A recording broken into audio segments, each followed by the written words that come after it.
Assalamualaikum warahmatullahi wabarakatuh. Perkenalkan, nama saya Munawarah dari kelompok 2 mata kuliah Hak dan Kekayaan Intelektual. Saya dari lokal IPIB 2018. Di sini saya membawakan materi yang berjudul hak paten. Jadi, langsung saja ke pengertian hak paten. Hak paten adalah, menurut Kamus Umum Bahasa Indonesia, paten berasal dari kata oktroy yang dalam bahasa Eropa mempunyai arti suatu surat perniagaan atau izin dari pemerintah yang menyatakan bahwa orang atau perusahaan boleh membuat barang pendapatan. Paten merupakan suatu hak yang diperoleh oleh inventor dari pemerintah karena menghasilkan suatu invensi dalam bidang ilmu pengetahuan dan teknologi, yang kemudian hak tersebut dapat ia laksanakan sendiri atau terhadap orang lain. Ia dapat memberikan izin untuk melaksanakan invensi miliknya sendiri.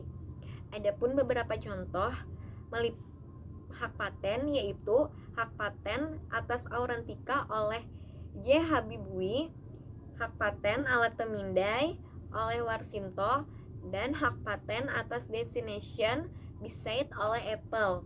Selanjutnya, jenis-jenis paten dalam Undang-Undang Nomor 14 Tahun 2001, paten dapat dibedakan dalam 2 jenis, yaitu paten biasa dan paten sederhana. Jangka waktu perlindungan hak paten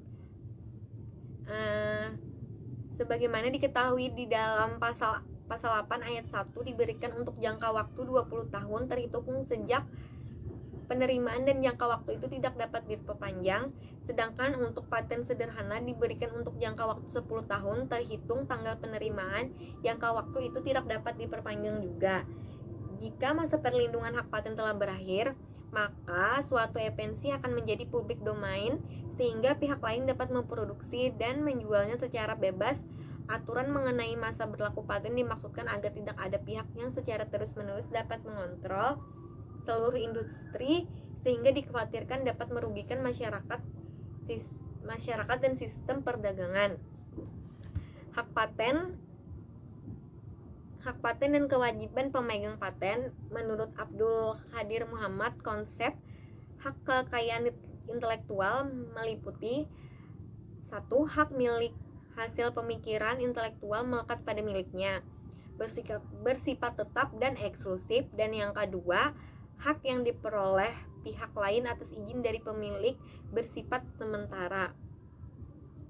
Sifat dan hak paten yaitu memberikan perlindungan hukum atas setiap karya intelektual di bidang teknologi sehingga terjamin hak kepemilikan pemegang paten. 2. Mewujudkan iklim yang lebih baik bagi kegiatan invensi di bidang teknologi, sebab teknologi memiliki peranan yang sangat penting dalam pembangunan nasional secara umum dan khususnya di sektor industri. Yang ketiga, memberikan insentif bagi para investor dalam melakukan inovasi baru melalui hak eksklusif dan invensi yang dihasilkannya. Dan adapun yang keempat, sarana pengungkapan terbuka mengenai informasi teknologi terkini yang dipatenkan sehingga masyarakat dapat memanfaatkan untuk penyempurnaan dan pengembangan teknologi lebih lanjut. Selanjutnya ada fungsi paten. 1. Hak eksklusif. 2. Kepastian hukum. 3. Insentif terhadap suatu kreasi teknologi. 4. Posisi pasar yang kuat. 5. Meningkatkan daya saing. 6. Kesempatan lisensi. 7. Mendorong investasi. 8. Katalis transfer teknologi. 9. Strategi perencanaan perdagangan dan industri.